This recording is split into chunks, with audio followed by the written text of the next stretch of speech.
2, 1.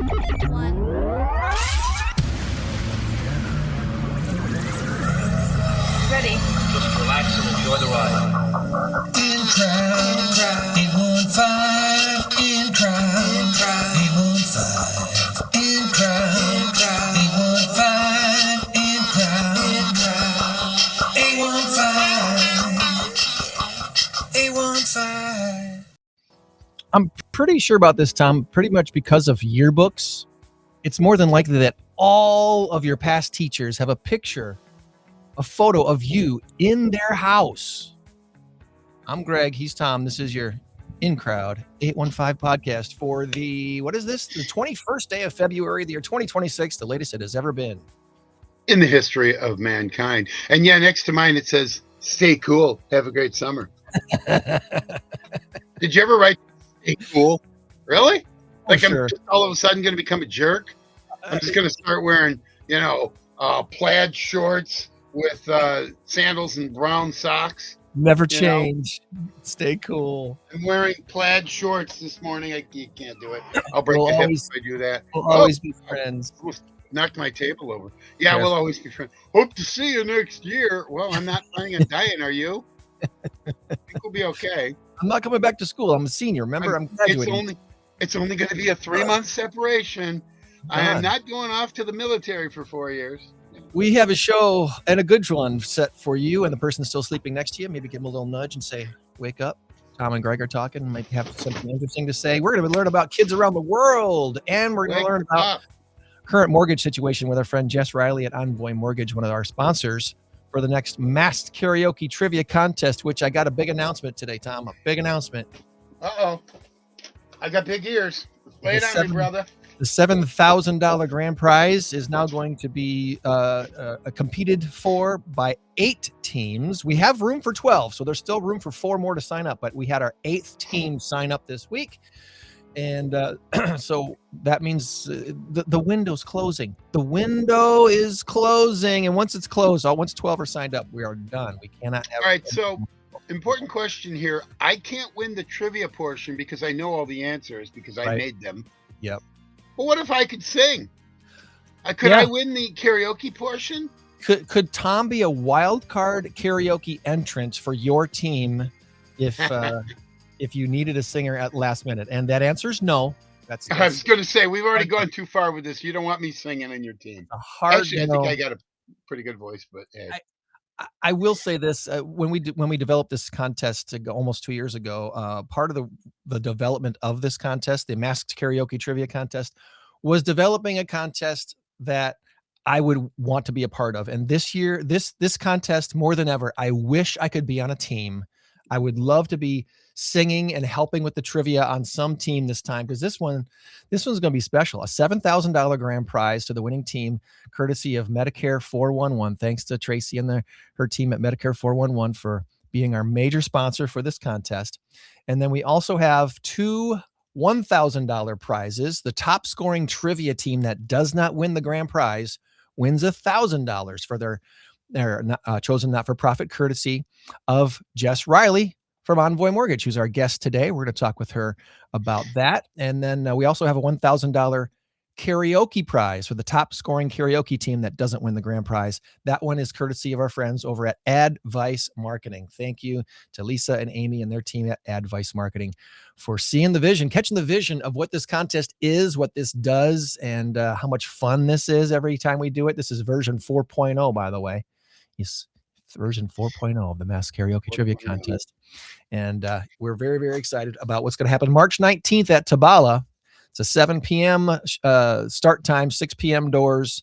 Come on out. If you do not want to be on a team, but you still want to be a part of the excitement of it all, audience tickets are on sale now for half price. A limited quantity of tickets are going out for half price, so you can get in for only $10. $10 to be in the audience. Play the trivia vicariously on the side.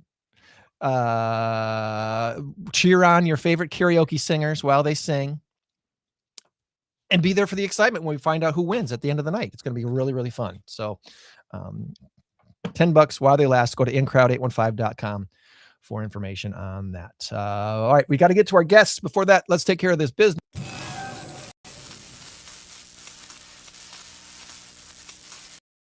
Tom was the winner of our last race to 10. He's up 1-0 on this one right now. And our big number of the week this week is, where'd you go? It's right here. 150,000. And the You sounded answer, like Christopher Walken there. 150,000.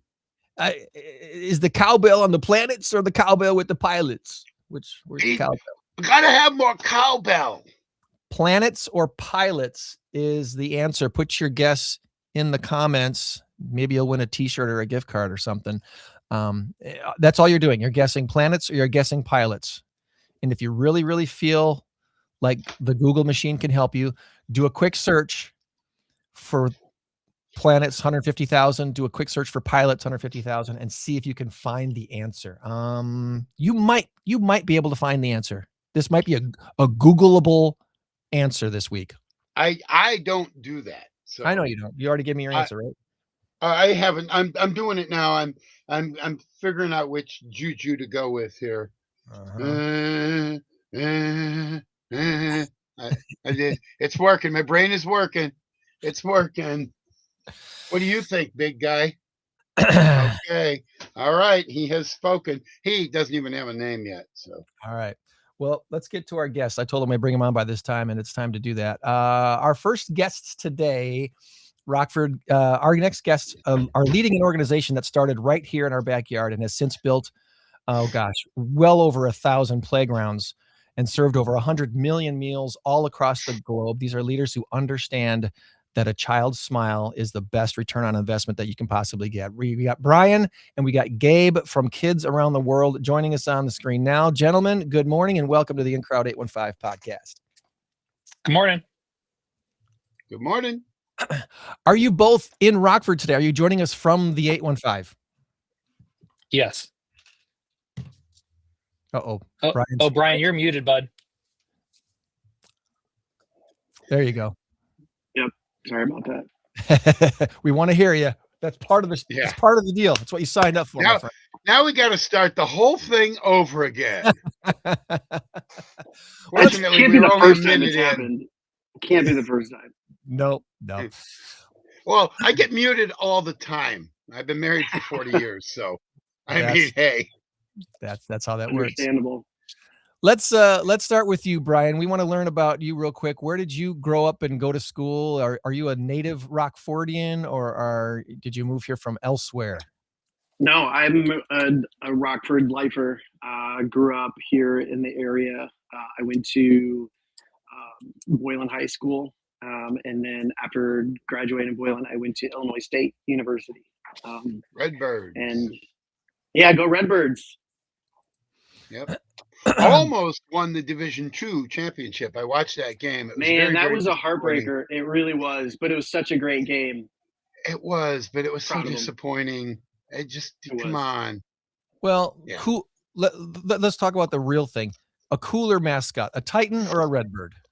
Let's discuss. They're both pretty cool. They're both pretty cool. I admit. I don't know. That Titan is a pretty cool thing, though. Yeah. that might better than a pretzel. That's right? Yeah. You know it. So you're a native Rockfordian here pretty much all your life. And what career arc led you to the Kids Around the World organization? Wow. So I went to ISU. My degree is in Parks and Recreation. And when I graduated ISU, I didn't even use my degree probably for about 17, 18 years. I was in outside sales for a really long time and was never fulfilled by what I was doing, wasn't passionate about it.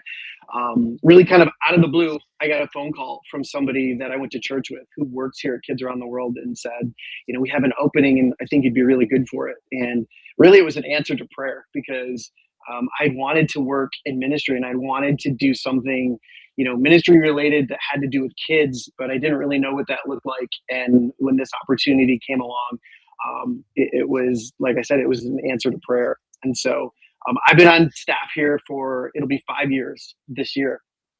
Okay. So Yeah. you joined post, or should I say mid COVID, I guess you could say that's I started like my first week on the job.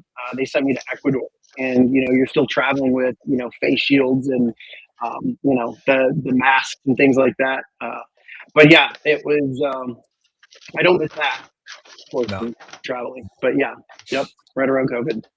All right, Gabe, let's put you in the hot seat now. Are you a native Rockfordian as well? Yes, I am. So born and raised in Rockford. Went to Rockford Christian schools, and then after that, went to Rock Valley for a couple of years, saved some money, get my associates, and then transferred down to Greenville College, which is now Greenville University down by St. Louis. Which their claim to fame is jars of clay. Yeah, That's what they love to talk. Every prospective student that comes down there, they're like, "Did you know Jars of Clay went to school here?" It's like, cool. What does that have to do with my education? Well, it is cool though. Haven't we aged past them now? People are like, "Who's Jars of Clay?" Right? Well, even when I went to school there, I graduated in 2008 from college, and even then, I was like, I mean, I remember listening to them, and they're still cool, but they're long gone from, at least from here. So, but moved back to Rockford, and I've actually worked at Heartland Community Church, now Forest City Church, was Heartland. I've worked there for close to 20 years. I've been a pastor for about 15 years, and I'm still there in a very part-time role because Brian stole me away to work at Kids Around the World about a year ago. So a year ago, he called me up and said, "Hey, I've got an opportunity for you at Kids Around the World. I think you'd be great for it." And I said, "No way." And then he called me again and said, I mean, isn't that the way it works? Brian actually called me again. He says he doesn't remember it this way, but it's pretty vivid in my imagination. He called me again and said, "Hey, I just think you should look at the job description and just think about it, pray about it." And so he sent it to me, and I was like, "Okay, sure." I looked at it and I went, "Oh shoot, this is really cool." And and thought about it. We went through the interview process, and here I am. So I'm really grateful. It's a great opportunity, and I mean it. And I am in a very fortunate position as well, because they did allow me, Kids Around the World and the church, said, "We actually think it'd be great if you're able to stay at the church in a very limited fashion, because that's your community. Those are the people that you've been pastoring for a long time. Yeah. So long as it doesn't affect your work at Kids Around the World." And so it's a really cool partnership because, we work with churches, the local churches in Rockford, but churches everywhere. That's a lot of our partnerships. It's not all of them, but it's a lot of them. And so I'm able to bring a really unique vantage point to the work we do at Kids Around the World too, as someone who not only was a pastor, but is still currently a pastor in the church world. Yeah, that's cool. And when you have a church family that supports you like that, that makes a big difference. If it's for sure. So, well, I want to bring up your website while we're chatting here, because you guys have an awesome website. Obviously, you've been around for quite a while here, since like 1994, I believe is no, that's not what I want. I want something maybe like this. Let's see if that doesn't work. Oh, there's Brian. Yeah, see.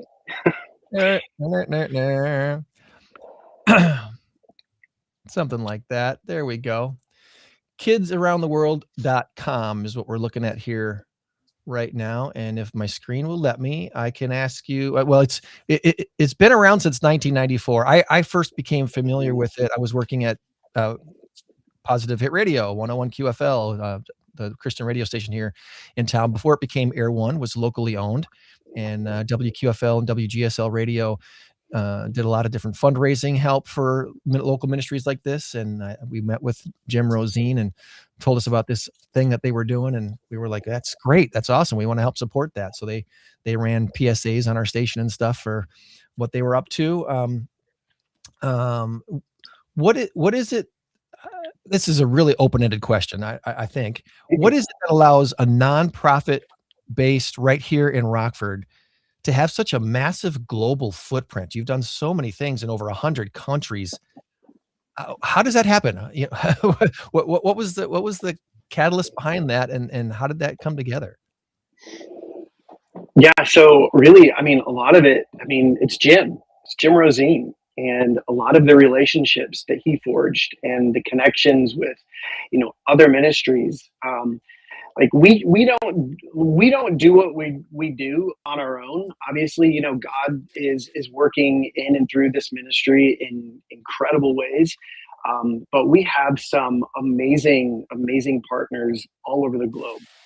And when we talk about like the impact of playgrounds and the impact of food and the impact of discipleship, that doesn't happen without like-minded people, like-minded organizations, and people that want to expand the gospel in communities where they are. And so yeah, I mean, it started in 1994, just building a playground, and I don't think that they really even, anticipated that, 30 years later, we would have built, over 1,300 playgrounds in, almost 90 different countries globally. But so I guess it's a long way of saying we don't do it by ourselves. We do it with a lot of really, really great partners all over, not just here locally, but globally as well. It's kind of an amazing thing to think of, that a playground, just simply building a playground, can expand the gospel, can expand the kingdom. And I wonder, it kind of makes you think, was that vision there at the beginning, or was it just kind of a feel good thing that was like, okay, this is going to help a small portion of the small little pocket of Ghana, and then it expands Yeah. like it is today. Yeah. And I think they saw that on their second trip to Ukraine when they had brought Bibles to hand out to students in the public schools, right? And so they were drawing the kids in with the playground initially. And once the kids were there, they're able to, share the gospel with them. And then, I think this group of guys had this conversation like, something about this works, right? We have these great playgrounds to offer these communities, and it brings kids and it brings families in, and it creates generational change by the gospel spreading throughout that community. And I see it all the time. I mean, I've been on multiple playground builds, and you wouldn't believe what play does. I mean, playgrounds literally and figuratively open doors for us in communities where we may not otherwise be able to get in. They build relationships, they foster community among families. It's really cool to see how when we show up in a community and start building a playground, how people from the community, they start wondering like, what's going on? And people want to come and they want to help and they want to be a part of it and take ownership of it because it's so special. And so, yeah, I'm grateful to see how God works in so many incredible ways, and the way he does that through play is it's really cool. You've probably been in a lot of countries too, where playgrounds never existed before. There was never been a concept of a playground, right? Yeah, I have a colleague of mine. She built a playground in, I believe it was Peru, and the kids, when they saw the playground, they didn't know that the playgrounds were actually real.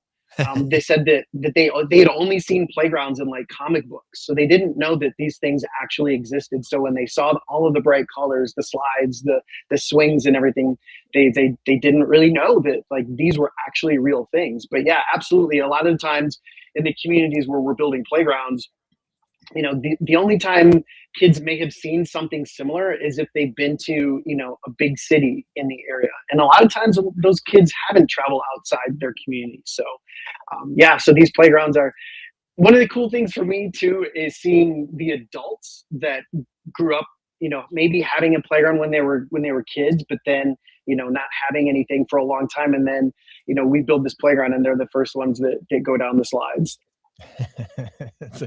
Look at how much fun this is. Check this out. Check this out. Now, Gabe, you're mostly involved at the volunteer portion of the organization, correct? So Yes. when people are presented the opportunity to volunteer for this organization, what are some of the opportunities that you guys have for them? Is it only traveling Oh far no. away to build things, or are there other things that people can do to volunteer for you?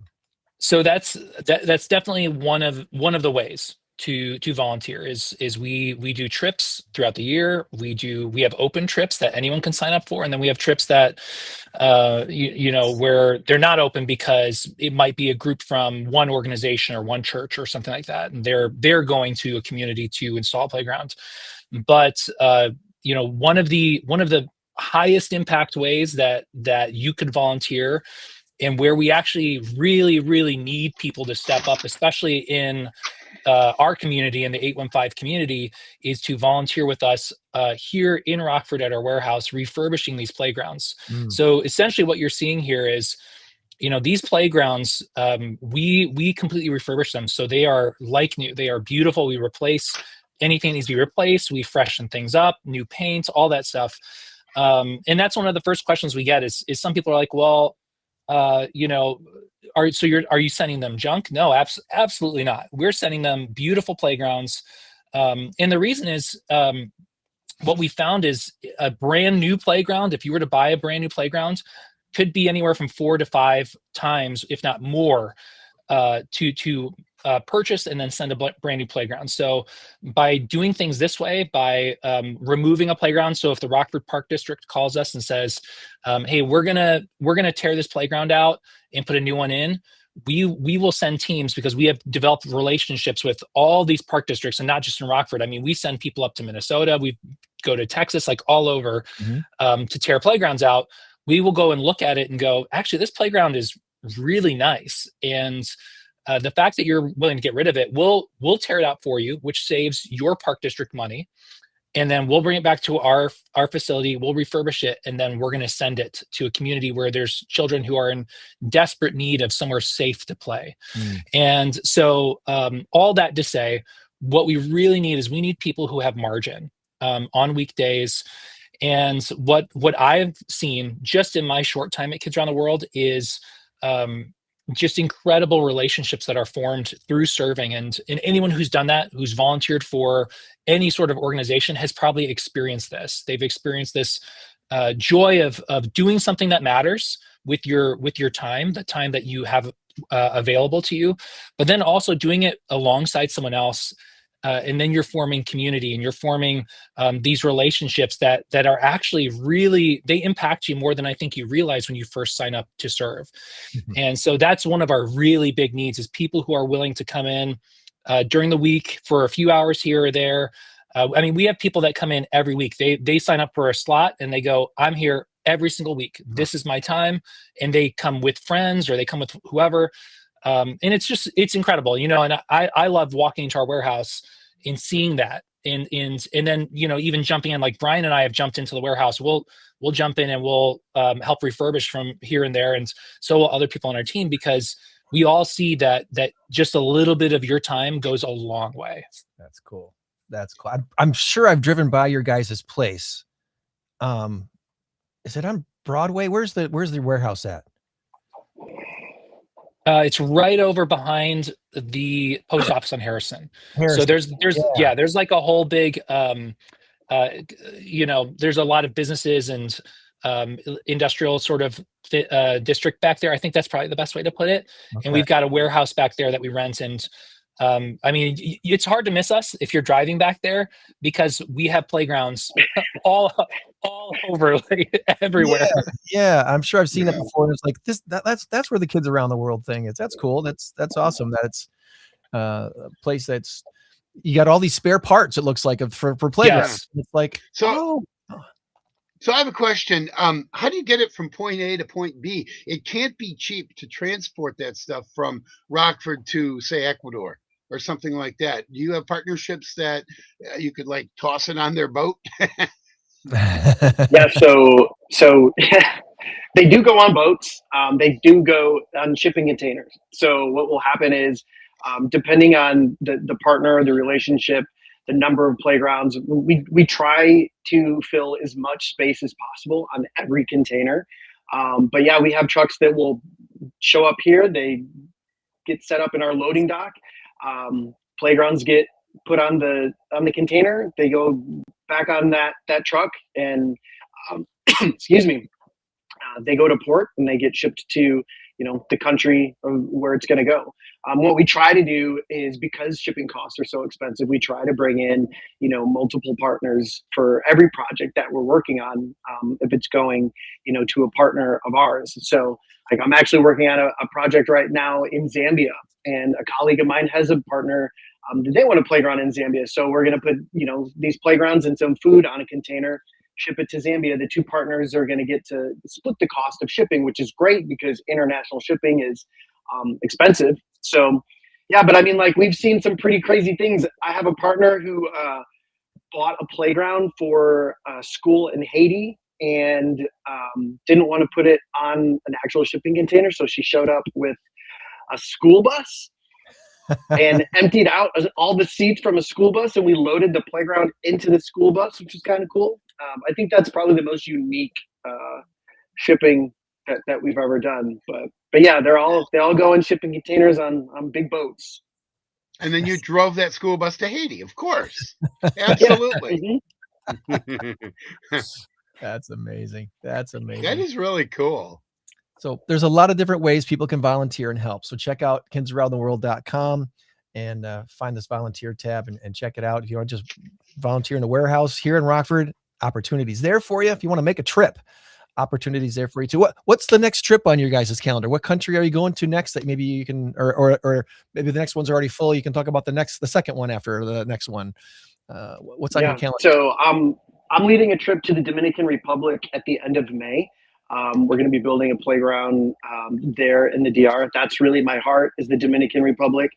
But you can check that trip is closed. My trips usually fill up really fast. This trip filled up in less than a week, which is really cool. Nice. But we've got trips to Uganda. I know that one is open. Ecuador, I'm not sure if that's open or closed yet. I think it's closed. But if you check our website on that Join Us tab, there's go on a global outreach trip. You can get all the information there to see what's open. But Join Us, go on a global outreach trip. Look at that. That's awesome. Yeah, so it looks like Ecuador and Panama and Uganda are all still open. So, and I've been to all three of them. So, except Uganda, I have not been to Uganda yet. So it looks like your typical trip is about a week, maybe 5 or 6 days. Yeah. And really what it is, it's not just building a playground, it's experiencing really all facets of our ministry. So we're usually connecting with a local community, distributing meals, participating in our story clubs, our discipleship, our kids' discipleship program, and seeing that. And really just connecting with the local community, the kids, the families, loving on them, sharing the gospel when we can, having fun, eating a lot of good food, and just making new friends and spreading the love of Jesus. I don't want to assume anything. So I guess, do you have to have a profession of faith to go on one of these trips with your organization? No, absolutely not. No? Okay. So you just want to... You do have to pass a background check. So Tom, you could be in trouble there. But yeah. I could be. That motorcycle accident gets him every time. I tell you what. No, but really, I think like they say at Forest City, we're anyone and everyone that wants to travel with us. If you can pass a background check, obviously, there may be some circumstances where, there is an issue, but, we're not, you don't have to be a believer to travel with us, to go on a trip with us. And I think I look at that as an opportunity to share the gospel where I can. Yep. And maybe not by words, but by actions. So that can I, and real quick, I'll just say that extends to our volunteering in Rockford as well. One of my favorite partnerships that we formed in the last year has been with the Greendale Recovery Home, which is a part of Rosecrans. And Greendale, I don't know if you know how that works, but those who are a part of that recovery program they are asked to fulfill a certain number of volunteer hours in order to essentially, they're going through classes and things like that in recovery, but then they also are asked to volunteer in a community. And that's right down the street from us. So we have had so many people from that recovery program come in and serve with us here and there over the last year. And one of the coolest things that I've seen is people who serve in that recovery program who don't have, and we're not telling them, we're not saying you have to, your faith life has to look a certain way or you have to believe a certain thing. We're just saying, hey, if you want to make an impact in kids' lives around the world, then come serve here with us, volunteer with us. But I have seen so much life change happening in person where, people, there's a handful actually who have served with us who have gotten baptized. I just watched one last Sunday who started serving with us, and then she got baptized last Sunday because she was like, I know that there's more to this life than what I have experienced before. And Kids Around the World it's for me, it's an honor to be even a small part of that story. Yeah. That's cool. As I'm scrolling across your pages here, I just remember now, it was Denny Johnson. Denny Johnson was a huge part of what got this whole started in the first place. I almost went to work for Denny at a printing company down there by the airport. It was that close. And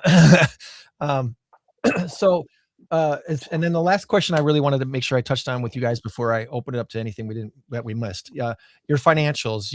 You talk about how basically 90% of everything donated goes back to the kids.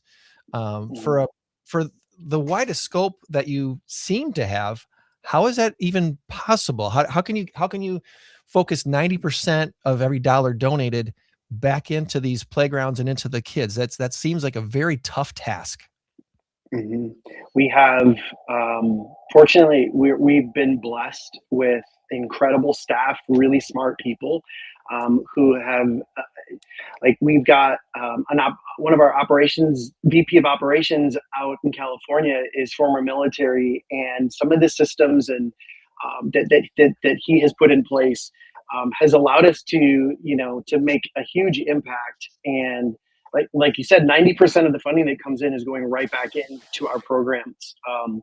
And if you look, like we are, ECFA accredited. If you go into Charity Navigator, we have a 4-star rating, which is incredible. But I think again, it comes back to our staff and the people that we get to work with who have implemented these systems. That have been working over time and continue to evolve and continue to, kind of think forwardly because we are growing really, really fast.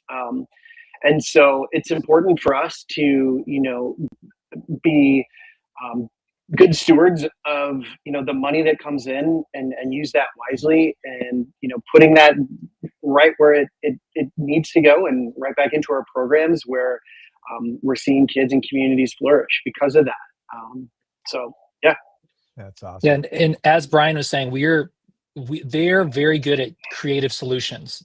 We're always talking about how can we squeeze even more out of every dollar, because every dollar that we take in, that's that many more kids that we can offer food to or offer the joy of play. And so we've even gone so far as to say, well, what would it look like if we were to take these playgrounds that we're harvesting in the States and send them overseas to these communities and do the refurbishment there? Would that save us money? And we did all these studies and looked into it. And we found out, yeah, actually that would save us a lot. So we actually have refurbishment facilities now in Ecuador and Uganda that we've spent the last year or so fine-tuning and trying to set up, so that way we can service those communities that in a way that much more impactful, or that is more impactful, and we're saving money, so that way we can put it other places too, to really, as Brian said, steward our resources as responsibly as possible. And then the ownership of the playground even becomes more theirs because they help refurbish. Yeah. Yes. And, Exactly. and they're learning new skills. They're being empowered to refurbish these playgrounds there in country. And I think Jeff Rosine, our president, even said one of the nicest refurbished playgrounds he's ever seen came out of the Ecuador warehouse, which is something to say, right? Because they're just starting to learn this, and they're putting out some pretty incredible looking playgrounds. That's awesome. That's awesome. Well, there's again, kidsaroundtheworld.com for all the information. You have such a wonderful website. Way to go, whoever built your website. They've done a really great job. Is there anything that we did not ask you that you wanted to make sure we asked you before we let you go about your day here? You have anything, Gabe?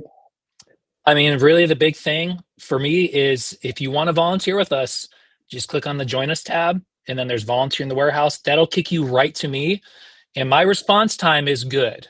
I will if you want to volunteer with us and you fill out that little form, I will text you or email you within 24 hours. Guarantee it. Awesome. And I'll just say, revenue helps drive our ministry and expand our ministry. So if anybody is ever interested in partnering with us financially, even if it's $5 a month, it makes a massive difference in the lives of the kids that we are ministering to. And so you can give, you can donate on our website, kidsaroundtheworld.com. And we'd love to partner with you. So that's one of the biggest things after, like, having been involved in Christian radio ministry for 12 of my 20 years in broadcasting was in Christian radio. And even those small gifts all compounded together turn into really big things. So please do not think that your $5 a month gift means very little. It means a lot, because it's joining together with others who can only do that much right now and turning into big things. So yeah. That's all you can do. That's all you can do. So, all right, gentlemen, if we've covered all the bases, then I think we're going to transition with our trivia at this time. So stand by for Tom trivia now, and Jessica.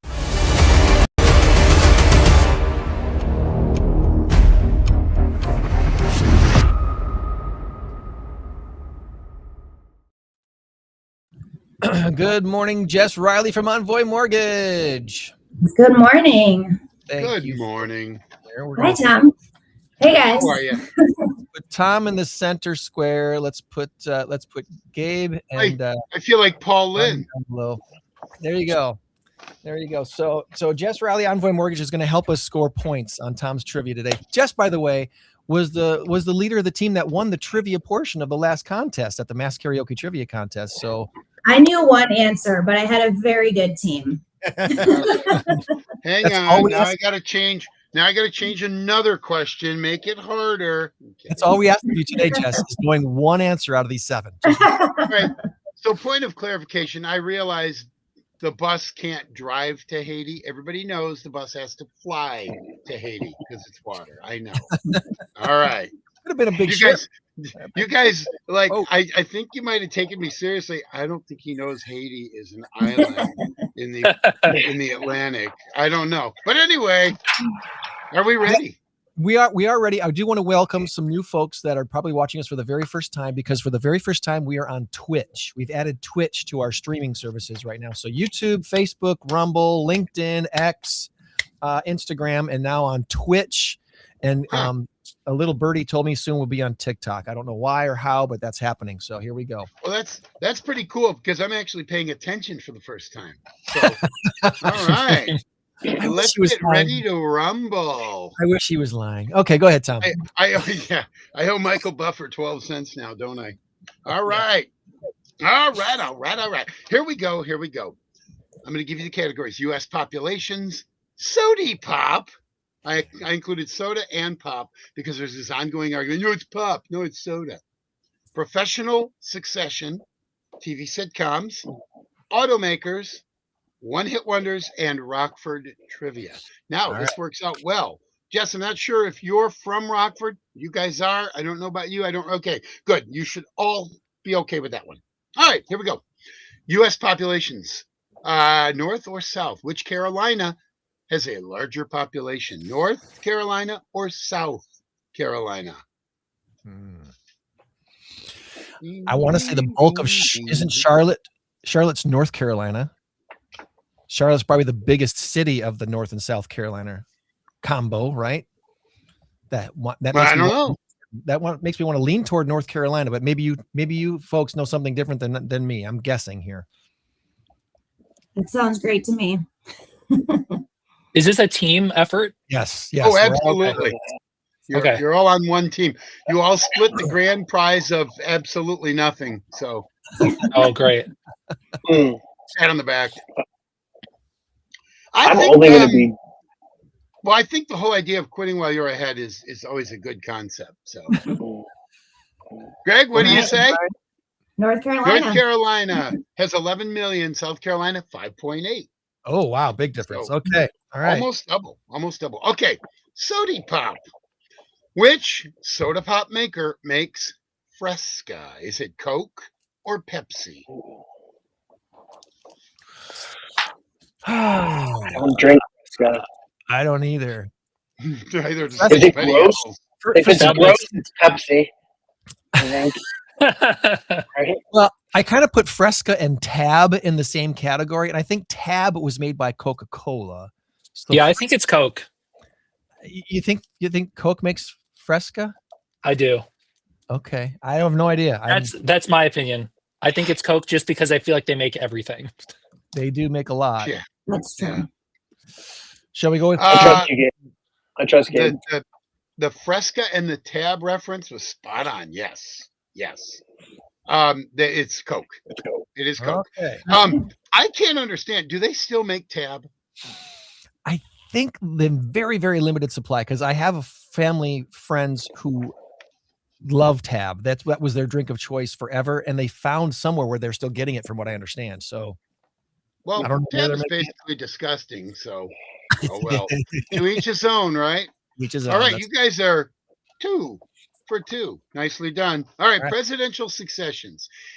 In the presidential line of succession, who comes before whom? Is it the Director of Human Health and Human Services, which would be RFK, or the Director of Homeland Security, which would be Kristi Noem? Now, if we get that far down, we're in. Whoa. Basically, what you're wondering is which ranks higher in the presidential succession. That That's is all a deep really dive. Well, it's not really. Well, not it's got to really. be You 12 know- levels deep, isn't it? Yeah, but it doesn't matter. If you know anything about presidential succession, you'll get it. Yeah, yeah. And yeah, you're right. It is a deep dive, essentially, but it's not really. Well, which one was created? Which office was created first? Homeland Health and That's Human essentially- Services. Health and That's Human okay. That's essentially the question. Health and Human That Services. is Homeland Security is a newer office. Yeah. It was 2001, right after the bombings of the World Trade Center. Tom Ridge, Pennsylvania governor, was our first Homeland Security chief. So yeah, yep. RFK would be first before Kristi Noem. Okay, there you go. 3-0. We're cooking with gasoline right now. All right, TV sitcoms. In the long-running sitcom The Office, where did Yes, Jim here we and go. Pam, where did Jim and Pam get engaged? Oh, come on. Give us something hard, Tom. Yeah, Brian, geez. you want, All right. Next Is it question. Well, this is an Applebee's, right? Wrong, Greg. Let us handle this, would you? Okay. do you want it, Brian, or do you want me to take it? You can take it. I know, but go ahead. It was at a You gas could- station in the rain off the turnpike. They met halfway. Oh, I'm so sorry. I didn't complete the question. And what was the name of the gas station? Buc-ee's. I feel like they'll know. Bucky. It was not Bucky's. Not I know Buc-ee's. that. No, You I know, don't it's think they kind of showed. funny. I went to one of my favorite places yesterday called Uncle Nick's, and I got a euro and a pizza puff. It's so good, and so good for the heart. People don't realize how good for the heart it is. Anyway, I walk in there, and every time I do this, these are young guys working. They're like 28, 30. And I go, this used to be a gas station. It used to be called the Kerr McGee. It's even got the same color pattern. It literally does. Same paint, Literally same does. everything. And they're like, really? Wow. Yeah, that's a true story. I grew up in the area, so that's just so funny. All right. When So I don't know Greg if it's told me the Buc-ee's other or day- Lucky's or a Sitgo, but you got it right. Was it Brian? When Greg okay. told me the other day that we were doing trivia, I said, as long as there's Office trivia or Seinfeld trivia, I'll be okay. So when I heard you say The Office, I was like, All right. I dang, don't know if I here we should go. say this, but he did kind of lean in and say, "Can you make like an Office or a Seinfeld trivia?" And I poured over this, and I'm thinking, well, if he knows The Office like I think he does, he's going to get every question. That was probably the one that I found that might have been I should have just went with what gas station was it? I should have, but it may not be. No, it may not be canon. So, and then the Seinfeld thing. Oh goodness, whatever. All right, so here we go. You guys are 4-0. Wow. This is automakers. Which car maker manufactures the Stratus? Oh my gosh. I know that one. Because my friend used to crack a joke about it. He used to pretend he used to do this skit where he was being badgered by his buddies for not having a great job or anything, and his joke was, "I drive a Dodge Stratus. I drive a Dodge Stratus." Like that was a special thing. So it's got to be a Dodge Stratus. Yeah, it is. Thank you, Brian. Another Brian. That was his joke. I thought that was funny. So I feel like this is just when I was doing the mass trivia contest where I'm like, well, what do you guys think? And somehow we got every single one right. So I surround myself with very smart You're a people. good leader, Jess. You're a good leader. All right, so everybody remain quiet. Let Jess answer this one. Oh, Jess, no. what is 2 You know plus the 2? one I got I'm right, kidding. Tom? The one I got right, Tom, was the Taylor Swift question. That was it. Well, The Taylor this Swift happens. question that you asked. Well, Taylor Swift is a 100 hit wonder. This is a 1-hit wonder. You may get it. You may not. I don't know. You might. You think you will. Let her go. Let her go. And if she can't, she'll rely on you guys. 1-hit wonders. Who gave us the 1-hit wonder? Mickey in 1982. In my defense, I was born in 1987. So I will have to phone a friend. All right. I'm going to change it. Who gave us the 1-hit wonder Tub Thumping in 1990 whatever? Oh, come on, Jess. Tub thumping. I'm feeling really bad right about now. You ain't ever Yeah. And I know that, and I know Mickey, but I don't know who sang them. It's a great band name. It's one of the best band names ever. I mean, I was like 5. I can buzz in if you want. Okay, help her out. Go ahead. Which one? Either one. Tub thumping is Chumbawamba. Yeah. Chumbawamba. Okay. Yep. Okay. So, yeah, and that was in 82, so you weren't born until 87, so you were -5. Who is it? For the other one? Yeah. Tony Basil, I think, or something like that. Basil or something it like might that. have been Basil, but yeah, very good. Very good. Very good. And do you guys want to feel okay? So you're not going to feel so old, but I'm going to feel old. Greg's going to feel old. She's 82 years old right now. Oh, She's 82 years old. still getting the royalty Are checks, you I bet. kidding me? I hope so. I still jammed to that song. I played it the other night at trivia. Oh, Mickey, you're so fine. You're so fine. Whoa, 82. Now she's out there with her walker. Oh, Mickey, you're so fine. What's the next line? I don't know. Wow. Dang. Okay, Rockford trivia. Here we go. Rockford trivia. Which company, by the way, you're 6-0. I don't want to put pressure on you. 6-0. You could have a perfect score. There's only been 3 perfect scores. Which Rockford company created the sock monkey in 1932? And by the way, you see them all over the place now because the patent ran out years ago, and the family probably were all dead. Who knows? I don't know. So they didn't renew it. So now anybody can make a sock monkey. It was a knitting company. It was a knitting company. It was a knitting company. Yep. And the first letter of the company also started with an N, I believe. I'm pretty sure I know this answer, but I'm not 100% sure. I think it was the Nelson Knitting Company. Boom. Well, that didn't work. It was supposed to flutter up and go like this. See, this one will. Where's the confetti? Confetti. Hit the confetti. Work. Woohoo! I've got this really cool thing. Yeah, that was awesome. I've got this. Oh, there you go. There's the confetti. There we go. Oh, Greg, you get it on my computer every single week. Anyway, I got this really cool thing up there. I'm looking at it. It's a New Year's Eve type celebration thing where you twist it, and I mean it makes a loud explosion. It's like boom, and there's confetti everywhere. And we did it at Christmas time or New Year's a couple of years ago. A year later, I'm still finding little pieces of paper behind the couch, behind a thing, behind this, behind that, which could mean one of two things. Either I don't clean very often, or there was a whole lot of confetti, one of the two. So anyway, That's 7-0. It's pretty good. With confetti or that little the dust that's all bright colored. It's the stuff you put in greeting cards and you really want to make someone mad. All the little sparkly things. Glitter never ends. Yeah, glitter never ends. Oh, glitter drives me nuts. Glitter drives me nuts. Wow. All right. Hey, Brian and Gabe, I still need 2 more people for my trivia team for March 19th. So I'll reach out. Okay. These 2 guys kicked some serious butt. And by the way, Jess, this was actually a test. We didn't tell you that, but you're in. You've been trolled. Yes. I'm gonna guess, and I could be wrong, but I don't think Jess has chosen her not-for-profit to play for yet either. So let's go katw.org. Yeah. Okay. I see a little bartering partnership going on here.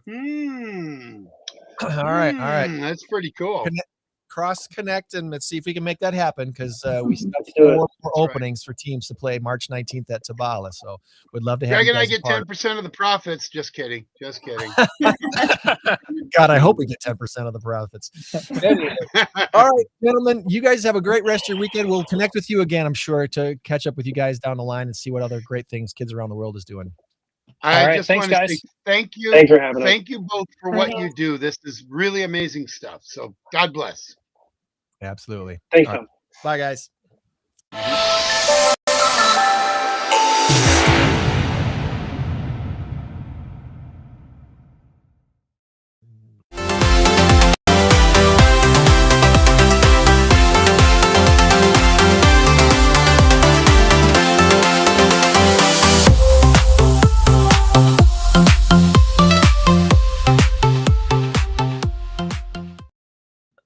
All right, Jess Rielly's joining us now from her wonderful place here in northern Illinois. Good morning, Jess. Good morning. Thanks for joining us today and joining us on the trivia and helping us out today. That was good. I love trivia. I always learn so much because I'm not a big movie buff, and I read a lot, but mainstream like music and stuff. So I always learn a ton.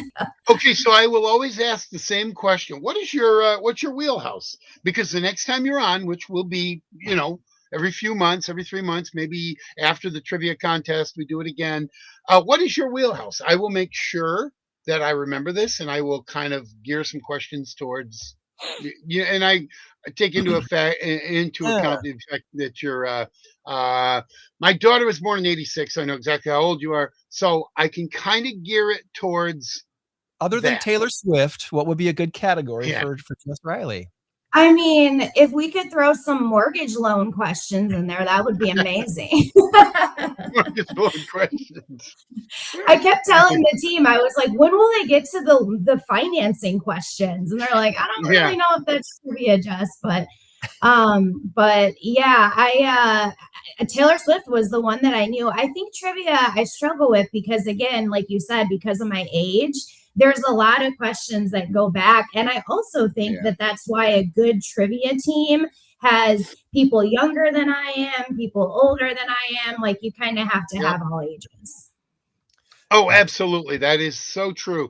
And then there are some teams out there. We got a team that plays, they're 50, 60 somethings, and they win all the time because they just are so immersed. See, the older people have the advantage because you know the old stuff, but you can also learn the new stuff.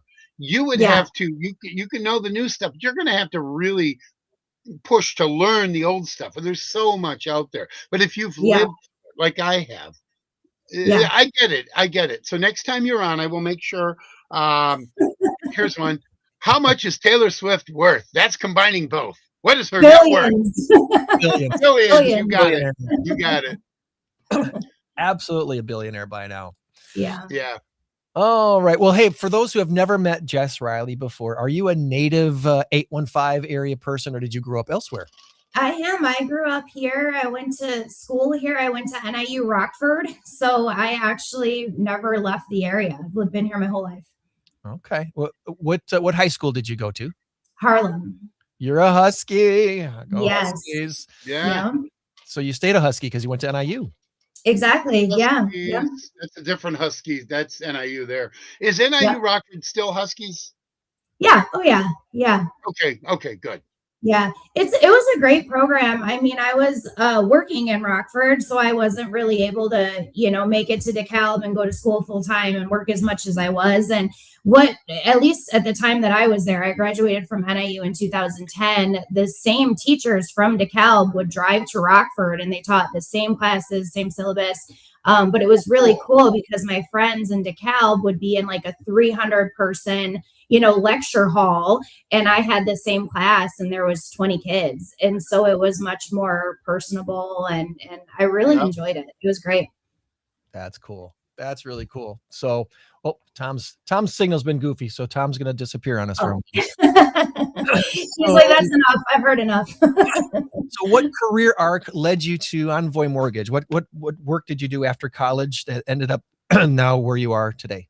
I went right into mortgage loans right out of college. I was working at a local bank at the time in college as a teller, as everybody who works in a bank starts as. And this was, like I said, it was 2010. So this was when interest rates started to drop kind of for the first time into like the 5s and then the 4s, and everyone was kind of, saying interest rates have never been this low. They're never going to be this low again. And so the mortgage department at the bank was getting really busy. And so they kind of had approached me. I already knew, the customers of the bank and really enjoyed everyone that I was working with. And they're like, hey, do you want to stay here and learn about mortgages and financing? And I was 22 years old, so I hadn't even ever bought a house, but it was a job and it kept me in Rockford. So I was like, sure, that sounds great.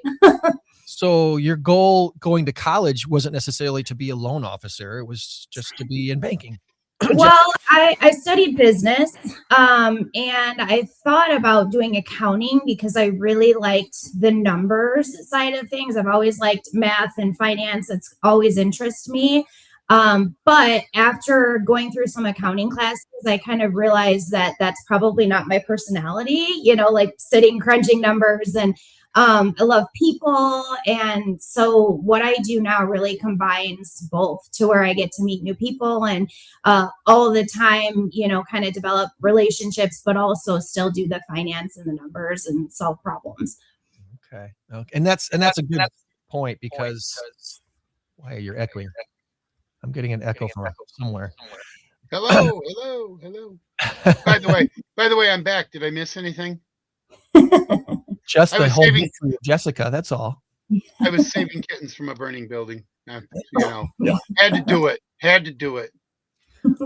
Well, I had this whole thing written up that we didn't get to because we did the trivia transition, but I wanted to introduce you in such a way that would make you, blush a little bit, because I wanted to say something really awesome. The future isn't coming. The future's already here. It's parked in your driveway. It's in your yard. We're talking about the backbone of the American dream, with master loan originator Jessica Rielly, who is a fellow real estate investor, someone who understands that a mortgage is not just a bill, it's a foundation. And this is someone who's helping to build what I've been referring to lately as a lifestyle surplus. The equity that you have in your home, that you're building in your home, is creating for yourself a lifestyle surplus for later on when that equity builds. Whether it's something that you want to use that money to travel with, or to give back to, or to fund whatever it is you want to fund when you're close to or at retirement age. This is kind of what your house has turned into for a lot of us. And as an investor yourself, I wanted to ask you, you're not just looking at spreadsheets, you're looking at actual doors and roofs. You're looking at actual properties here in the 815. Being a landlord yourself, has that changed the way that you guide, especially first-time home buyers, into buying homes and building their own equity sanctuary, their future lifestyle surplus? Oh yeah, definitely. I think a lot of people look at purchasing a home as essentially a roof over their head. You know, this is just where we're going to live. I look at it very differently ever since I started looking at, rental property and running numbers. So I see real estate as an investment. And that it doesn't mean it has to be a rental property. Your primary residence is an investment and you want to make a good investment, right? So we talk through questions like, does this home still allow me to live the lifestyle that I want, or, the lifestyle that I'm accustomed to? And that can show up when we're running monthly payments. Just because somebody qualifies at a certain monthly payment doesn't necessarily mean, they want to go that high. So we talk a lot about that. Am I financially prepared to care for this home? Deferred maintenance, what if something goes wrong? What if something breaks? So, and then looking ahead too, like, okay, I'm going to buy this home today as my primary residence, but when I'm ready to move, like, would this make a good rental property? And that's how I got into investing myself. Is I bought a home, a great home, small home, but great home, lived in it for some years and then moved out and made that my first rental property. So we're kind of having a broader conversation and like thinking more about the future. And being a landlord isn't for everybody. It's not like this is something everyone should do, but it definitely is something everyone should consider. Yeah. If that's if that's something that you want to use as an investment, not just a place, like you said, having a roof over your head. Yeah, sure. Exactly. I guess to dovetail off that too, when the first home that I bought was a huge blessing in my life. I didn't realize it at the time, but the first home I bought was a VA foreclosure. Oh, wow. And how I got the house, I still don't know how God orchestrated that. He knew I needed it for the future because I went through a divorce. And when I went through a divorce, the sale of that house and the equity we built in that house in just a few short years saved my financial butt. Ways. It paid off all these things that I would have been strapped with for years had I not bought this house. So I thank God for that first house every day. Every time it crosses my mind, I'm like, thank God for that house. Today, in today's market, we're seeing homes go under contract anywhere from 8 to 12 days when they get listed. They're going under contract very quickly. Whereas when you started back in 2010, 11, 12, homes were probably on the market for anywhere from 30 to 60 days on average. I forget what the average market was back then, but it was a month or more. Absolutely. So now, yeah, you could, a home could be listed on Monday and the client would call me on, Friday and say, can I make an appointment for next Friday? And you would have the time to do that. And it's very different today. It's very different. So how do you and the team you have that Envoy, how do you help our local buyers not get beat out by the competition? What's important to win in a market that we're currently in? Yeah, that's a good question. Thank you for asking that question, because I think buyers don't realize the importance of a, strong local pre-approval. And that is truly key in this competitive market, is to work, with a lender that has a proven track record of closing on time, getting things done. My team at Envoy, all of us, we do a full pre-approval upfront. So every time, we don't waver from that. So what that means is we're doing things like verifying income, verifying employment, verifying assets. We're getting documentation, asking all of those questions up front. So that way any questions or potential issues are solved before, even receiving the pre-approval letter. So, can that take a little bit more time up front? Sure. But it sets the buyer up for success. And that's so important. I can't stress that enough either. It's just how important that is, because in a market like this, that is such a speed market, having the seller is going to get multiple offers right away if they're priced right. Yeah. And if a seller's looking at 4, 5, or 6 offers in front of them, and one of those offers is with a strong local lender like yours that has already done all this legwork up front, and the other 5 are from lenders they've never heard of before, or, oh, I think we're going to get our loan from this bank. We bank here, so that's where we're probably going to get our loan from. That doesn't sell your offer. It doesn't help at all. So it's really, really important to have to get the leg up in a speed market like we're in, and Envoy's so good at doing that. One of the other things I definitely wanted to ask you about was that you do something that's kind of unique in the market too, where you actually show up at most of the closings, and most lenders don't. Why do you try to make that effort to do that? What's important to you to be at the closing table with the client? Yeah, that's a good question too. Well, I love people. Like I said, I'm a people person. So actually getting to meet my clients face to face and hear about their goals, but also hear about like, what they're struggling with or their concerns about buying a home, especially first time home buyers, that allows me to know them better and know and understand their situation better. Which I mean, ultimately just helps me to solve their problems, right? So a lot of people think that the job of a loan officer is just like, quote me an interest rate. And that is not the case. My role is to, manage pretty much the entire process, protect things like timelines and earnest money, and ensure that closing goes well. So, being there with my buyers, who a lot of times become like friends to me, at closing is the best part. It's the best part of my job. Like, we've been on this journey together that, sometimes could take, basically from contract to closing 30 to 45 days. But maybe I pre-approved those clients a year ago, or 2 years ago. So, we've been on this journey together. So closing is just not something I like to miss. No, it's a wonderful finish line, like an Olympic sport. Yeah, it's the best part. Let's celebrate together because we got to the finish line. Yeah. Thing. I'm sure over the years you've done some interesting loans or met some interesting people, and we could tell all kinds of interesting stories, hopefully without incriminating anybody.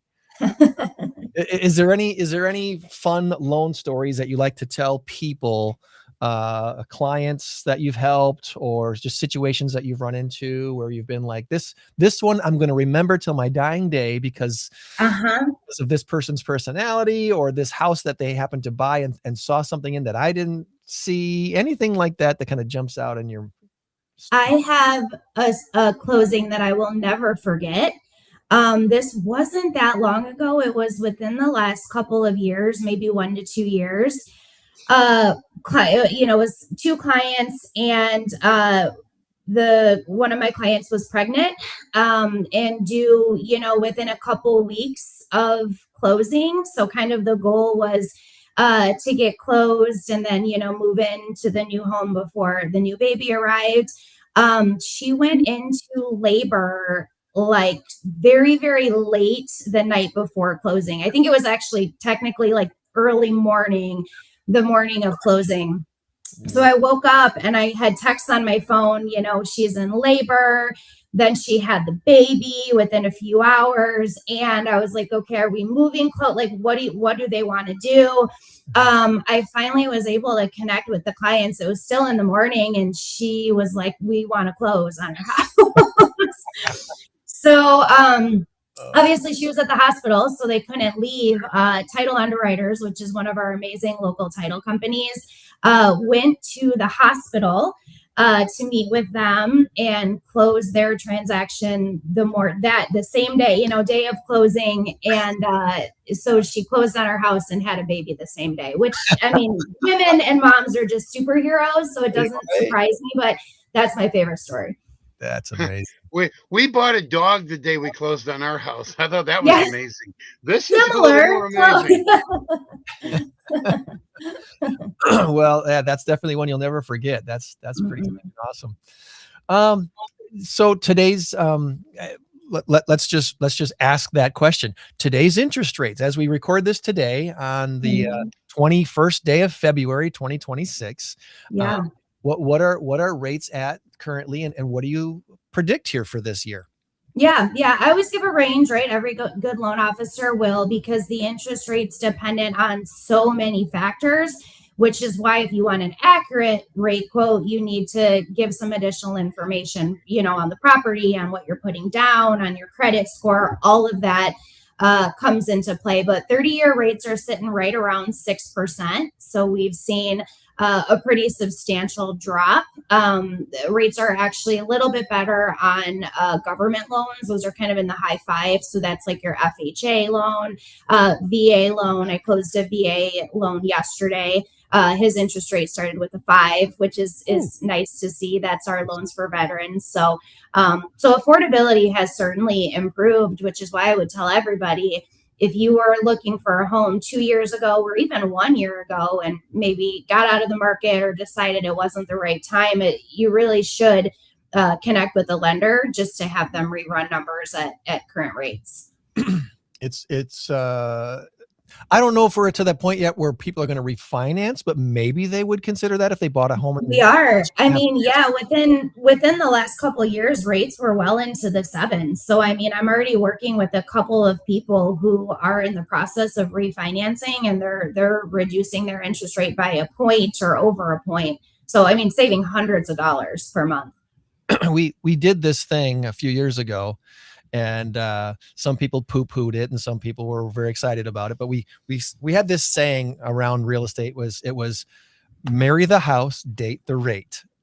And some people really hated that phrase, but others were like, oh no, this actually kind of makes sense. Because you know what? You are buying a house to live in. You're marrying that. You're making a commitment to the house. You're not making the same commitment to the loan that you used to buy the house. So you could call that dating the rate. Yeah, and that's always been the case. I thought, when that saying came out, I was like, oh, that's kind of cool. And then, you heard it 18 million more times. And now we're kind of like, oh, don't say it anymore. But it's true. First time Absolutely. for me. Yeah, it's because you're going to eventually you're going to break up with the rate of your loan. Because if the rates improve enough, you should go get the better rate. Okay. So, well, my mortgage is on its 4th incarnation now. 4 times at least that it's been sold. Everything's fine. My mortgage rate doesn't change, but I mean, that's how, I don't want to say fickle. I don't think that's the right word, but that's how these things operate. Every 5 years, every 7 years or whatever, the mortgage gets sold. So that's a good question for you, Jess. Why do banks sell loans? To make you feel better, Tom. Yeah, I was just gonna say, to feel better, Tom, I have with my rental properties, I think I have 6 mortgages, and so it's like just constant, like, changing and updating things, and none of them are with the same company, of course. So the way that works, or the reason that happens. Yeah. The reason that happens, though, is because we're originators. So Envoy or banks or credit union, any lender is considered a mortgage loan originator, which is separate from a mortgage loan servicer.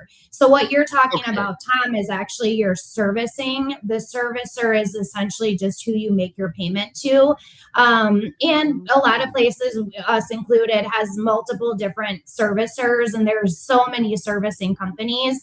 And really the reason that there's servicing companies is because logistically, servicing a loan became a nightmare for originators. I mean, even, banks that used to service aren't servicing anymore. They're not servicing all of their loans because of all of the legalities involved of, like, if a client misses a payment or the foreclosure process. So there's these companies that handle all of that. So what you're referring to is a servicer. Oh, that's so cool. I learned something new today. I learned a few things new today. In fact, it's Select Portfolio servicing. That is my Yeah. mortgage company or whatever. And so that is funny. It's even got servicing in the name. That is cool. Yeah. All right. But a lot All of right. times, I mean, my clients, they don't call their servicer. I talked to a client yesterday, actually, that had filed an insurance claim. So she got an insurance check and had questions regarding that because it was payable to the servicer. So again, maybe another benefit of working with a local lender is like, you know, you can avoid the 800 number, just call the lender, and a lot of times we can help you get what you need or point you in the right direction, so that way you don't have to work as much with the servicer. So I tell my clients, I'm like, just call me, and you know, I can help out. So one of the things to check on your current mortgage, Tom, is to what is your current interest rate, and if it's above, if it's starts with a 7 or is higher than that, you probably want to refinance that, or at least talk to someone like Jess and say, what would my payment look like if I refinance today? Mine is 3. Yeah, so you're probably very. I'm not going anywhere. I'm not Don't doing want to do that anything. at all. We've I had this wouldn't. for 15 years, back when mortgage rates were really low. Yeah. We refinanced, and we due to, I'll give you the 30-second, but due to a motorcycle accident I had 21 years ago, or 22, whatever it was. We had to refinance, but that was the second time we had to refinance in the 4 short years that we'd owned the house. We've owned it for 25 years now. And we ended up maybe doing it a third time, but the third time was because we got a really, really good rate. The only downside is that you start the process over again, but it works out in the long run. If you want to play the long game, it's okay, because our payment is a lot lower than what it would have been had we stayed with the 5.5 or 6.5 or whatever it was. I think it was closer to 7. So we saved. You also don't have to start over again, Tom. So like what I've seen clients do is go from a 30-year, and maybe they've been paying for 10 years, you know, so now they have 20 years left. And then maybe their new term we set up as a 15-year, because the rates are a little bit lower on a 15-year. Yeah. So they actually cut their mortgage down, you know, by 5 years in that situation. Or just for, so you know, for the future, you'll probably never have to leave that 3% rate. But let's say you've been paying for 25 years, you can amortize your new loan over 25 years or 28 years. So the lender can set the amortization. It doesn't have to be 30 years, which is kind of cool. So you don't have to worry about adding. Yeah. Now, the only drawback on that was that cash flow was a problem at the time. I was out of work for 3 years with my accident. So we had no choice but to go 30. Yeah, and that's why I started the whole thing over again, because we just simply couldn't afford the 15. I would have loved to have done the 15. I would have loved to have, because we had been paying on it for 4 years, 5 years, whatever it was. Sure. And we had some equity in it. But I would love to have done the 15, but we just couldn't, because I was out of work, and then I went back to work part-time, and then I finally went back full-time 3 years later. So yeah, that makes sense. Really tough for a while there, but anyway. I'm on this page on your website, Jess, envoymortgage.com, and let's see here. Did I put this in the chat? Yes, I did. It looks like you're on your spy cam. You're looking in someone's backyard here. Something we're looking over the neighborhood. Envoymortgage.com /Jessica-Rielly.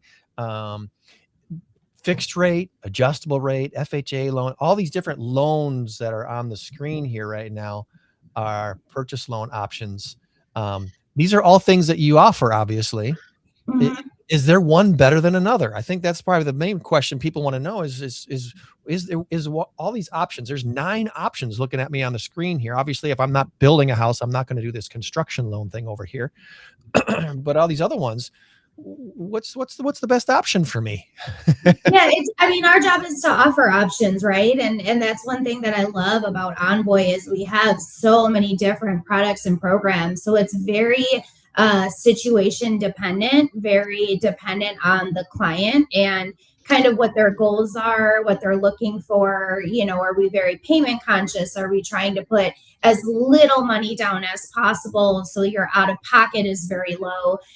So that's kind of all things that we talk about in what I call the discovery call or a strategy session. That's kind of the first meeting of like, okay, tell me what your goals are. Again, what are your hesitations? What are you worried about?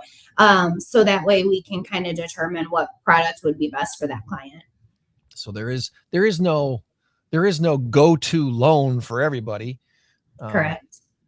And I actually, what's not on this page right here right now that I just noticed, none of them say conventional. Well, fixed rate. Fixed rate would There you go. yeah. Fixed the conventional. Yeah. Are we in a market right now, in your opinion, are we in a market right now where it might make sense for a buyer to use an adjustable rate mortgage in a situation? Does that even something that you recommend to anybody for any reason? ARMs can make sense, again, in certain situations. Let me tell you where it doesn't make sense first. So if someone is looking at a long-term investment, this is my forever home, I probably wouldn't recommend an adjustable rate mortgage, because obviously you're going to hold that interest rate of where a rate's going to be in the future. We're going to be here for a while, and the payment would increase.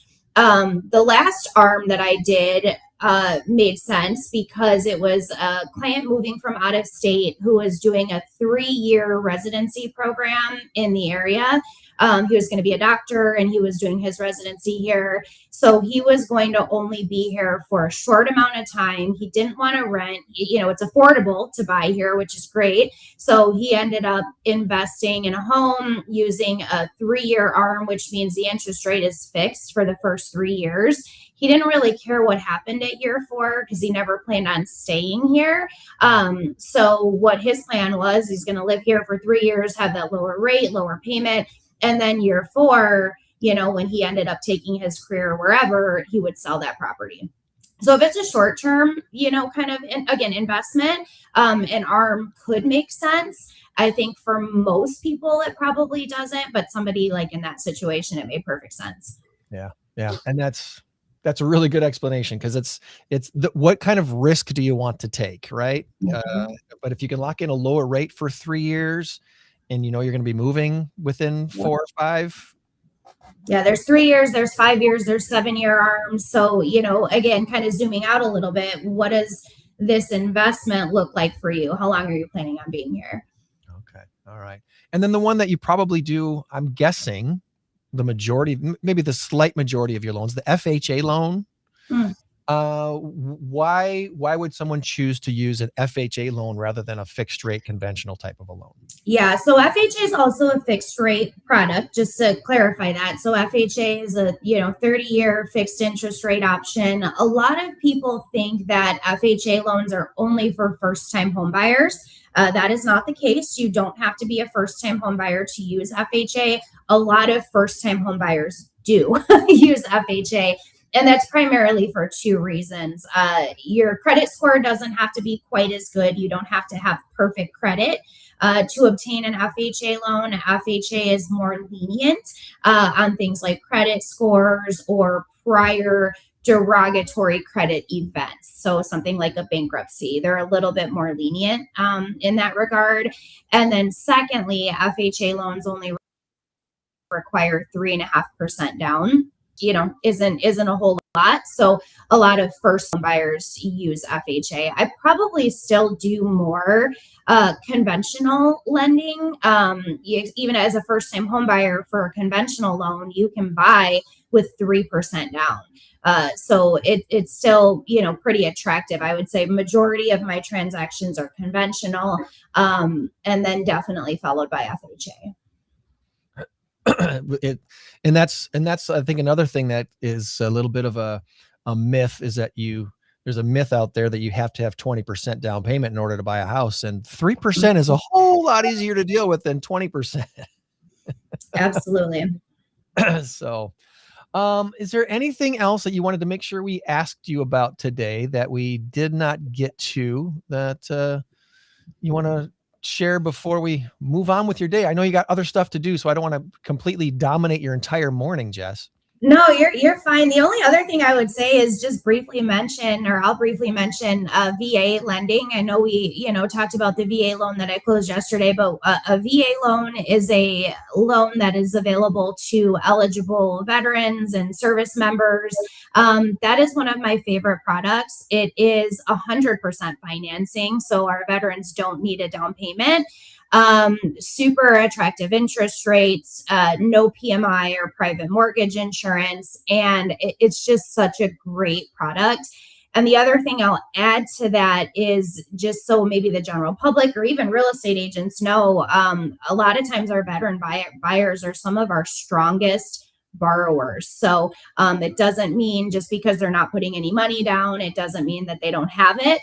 A lot of veterans have multiple sources of income. A lot of time there's VA income, and then they're also working. And so I really, really love VA loans. I believe in VA loans. They're super easy transactions. So yeah, I just, wanted to mention that for veterans. It's an amazing product. That is a good thing to bring up, because it's, like you said, they don't have to put that money down, so they've got that extra money. They might not be as quick to ask for certain repairs, or like, I got the money to fix that when I move in. It's a minor thing, no big deal. Exactly. There's nothing major wrong with the property. They may be less likely to ask you for some repairs. So, I think this will let me play this. Let me see if this will let me play this real quick.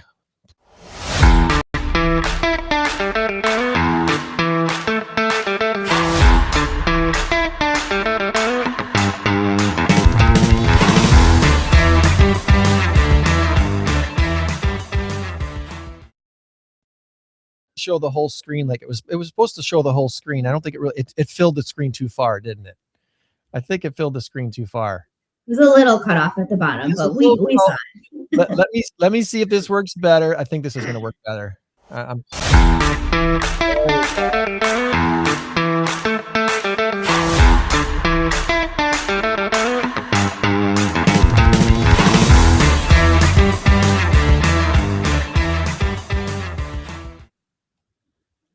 There we go. Give me an opportunity one more time to thank you for catching the vision of the Mass Karaoke Trivia Contest and stepping up to say, hey, I want to give the $1,000 trivia prize this time to the team that has the highest trivia score at the next Mass Karaoke Trivia Contest that doesn't win the grand prize. And you've been a part of this for basically since the beginning. You've kind of caught the vision of this from the beginning. Tell us a little bit about what your feelings and thoughts are on this whole masked karaoke trivia contest that we've been doing now for a couple of years. It is so much fun. So the first time I attended the event was as an audience member. So I would say too, to people who are like, I'm not really sure, and I don't want to sing in front of people, or, whatever your hesitation might be, just come as an audience member. And that's what I did. I was trying to kind of understand what this event was and how it worked. And we had so much fun as an audience member. And there's still opportunities to win stuff throughout the whole event, even if you're, you don't have a team. So that was so much fun. So immediately after the first time I went, I was like, we have to get a team together.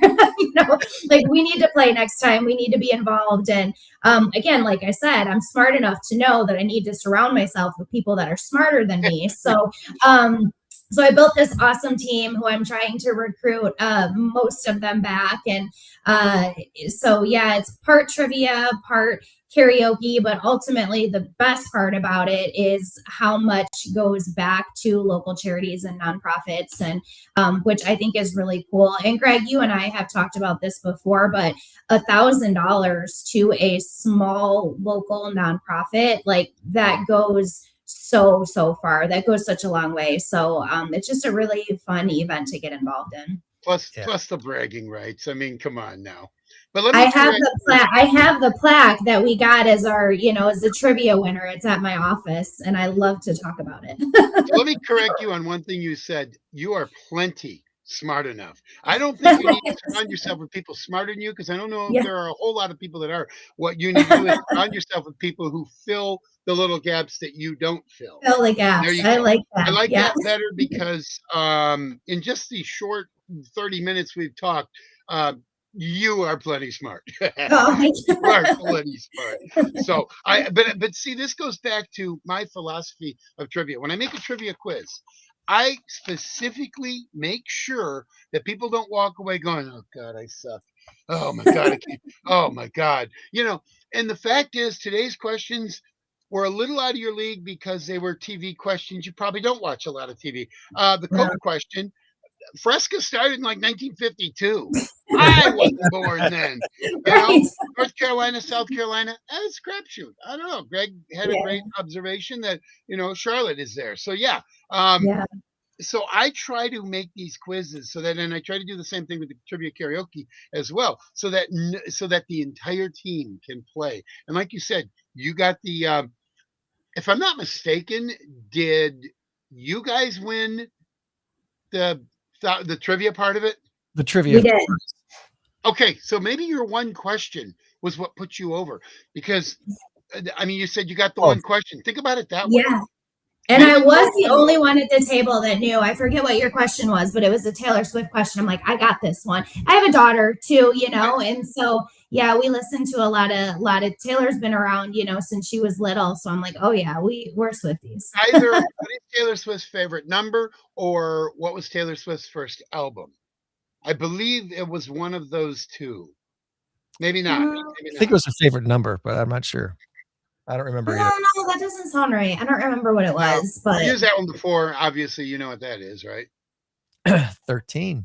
yeah. It's 13, yeah, because she was born December 13th, 1989.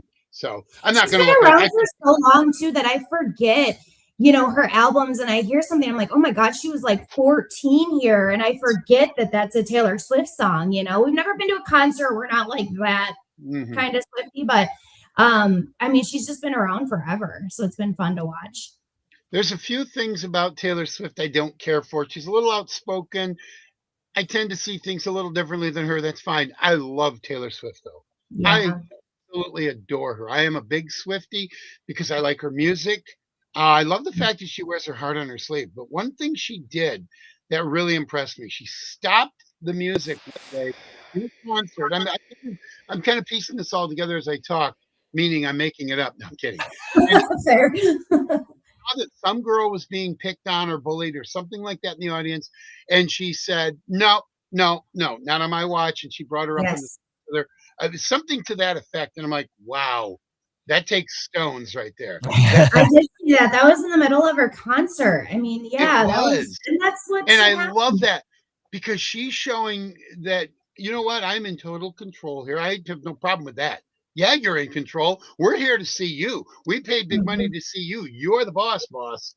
You know, and I loved what she did. I've been a Taylor Swift fan ever since then. I don't give a rip about her politics.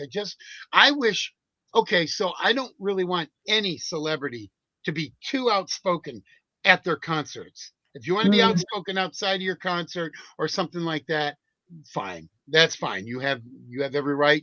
You know, that's fine. But also, if you're on the wrong side, and when I say the wrong side, the side that simply disagrees with the other side. Yeah, because who's to say what's the wrong side and what's the right side? But you do it in concert. Bruce Springsteen does this a lot. Go suck an egg, buddy. Don't do it. Yeah. Go away. I won't even play a Bruce Springsteen song.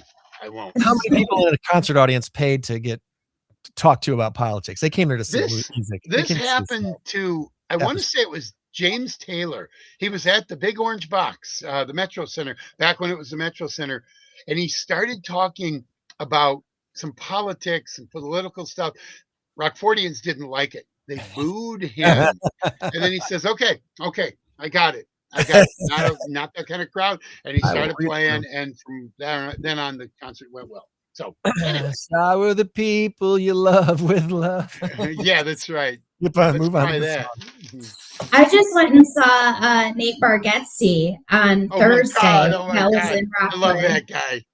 So funny. So that's actually the third time I've seen him. So I discovered him years ago when, you know, before he got big. And so I've seen him in Milwaukee, and then he's come to Rockford before. We had so much fun. It was, you said the Metro Center, it reminded me. He was here the same night that Brad Williams was here. We had one at the PAC, the Coronado Performing Arts Center. Yeah, Colorado Performing Arts Center. And then we had Nate Bargatze at the BMO. BMO, yeah. Big Orange Box. It's easier that way. The Bob. Anyway, we had them both here on the same night, and they both sold out. But I had a feeling Brad Williams would have sold out at the Metro, at the, BMO. Yeah. That was kind of Yeah. cool. In fact, Yeah. Greg, we interviewed the guy that had put that together. Do you remember that? We did. We had the ASM Yes. services Yes. on that manages all of that. Yeah, but And I'm a huge Nate Bargatze fan. You know what I love so much about him? He's clean. yeah, That's what Mhm. I like about him. I don't like comedians that have to throw out F-bombs and all that.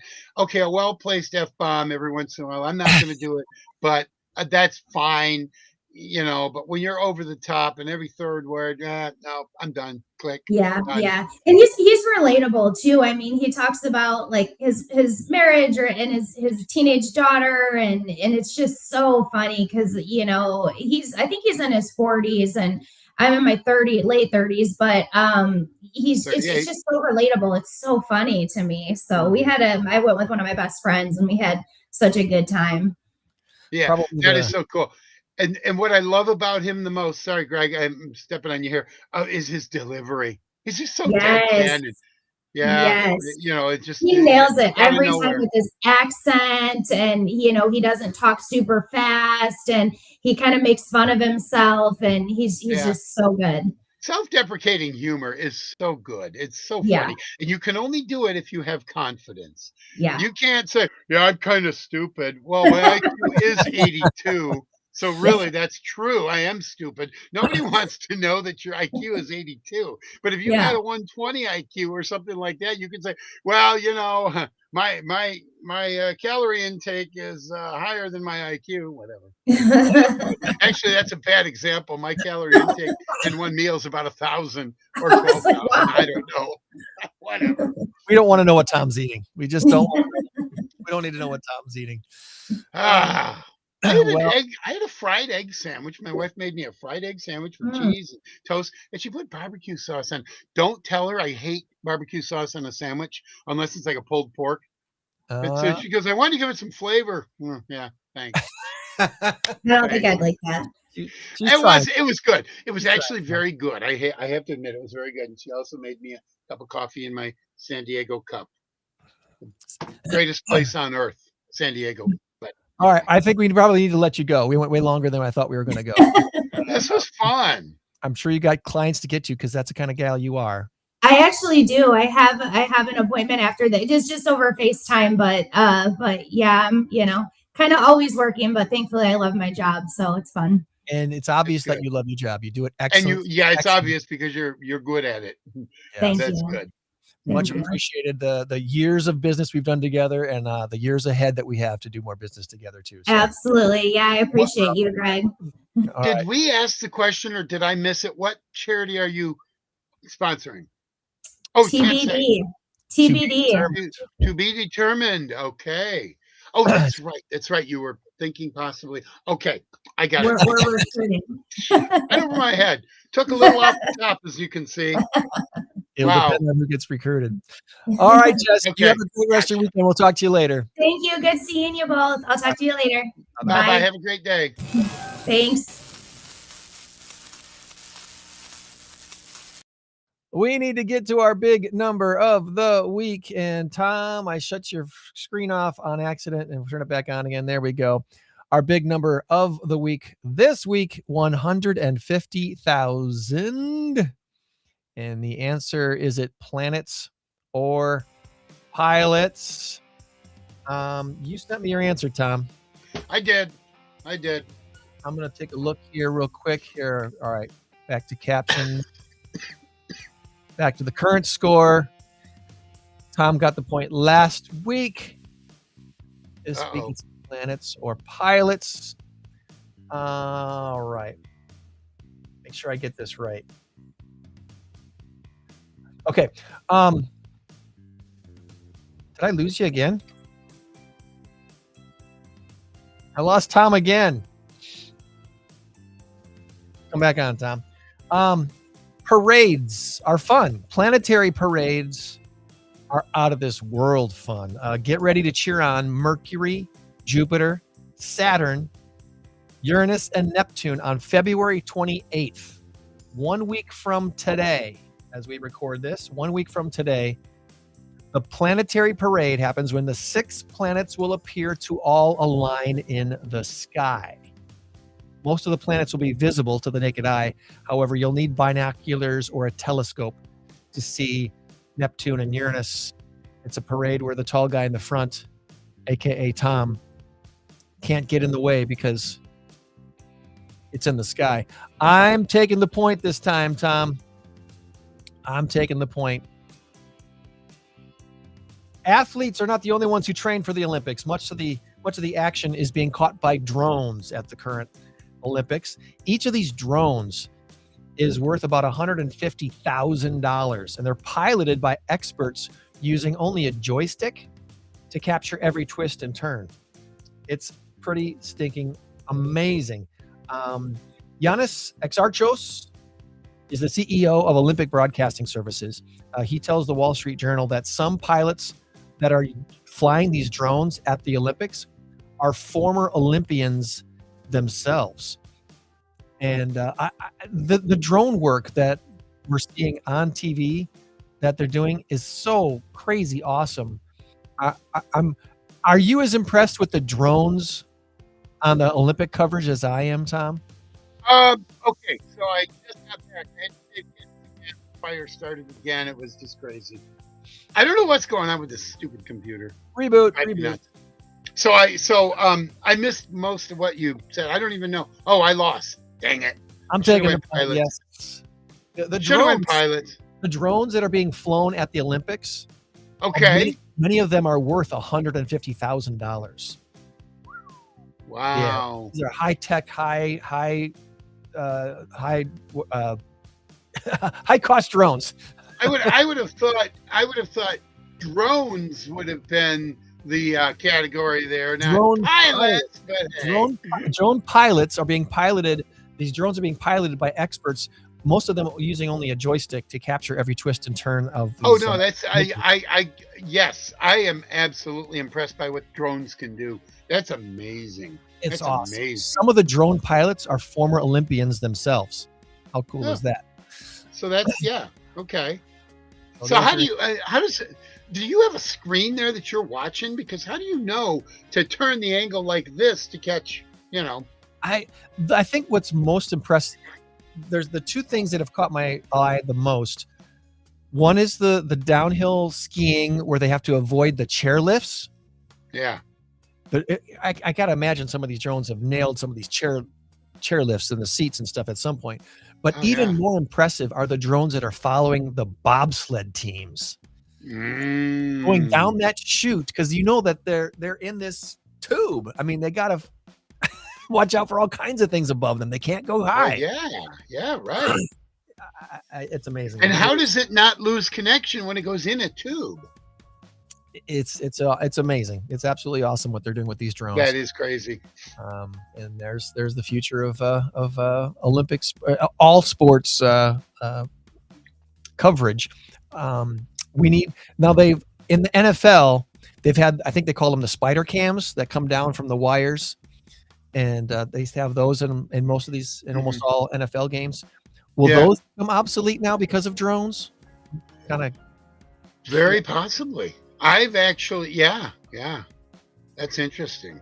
I really have been wondering and would love to have a game where the majority of the camera work is above and behind the offense to watch everything happen in front of them.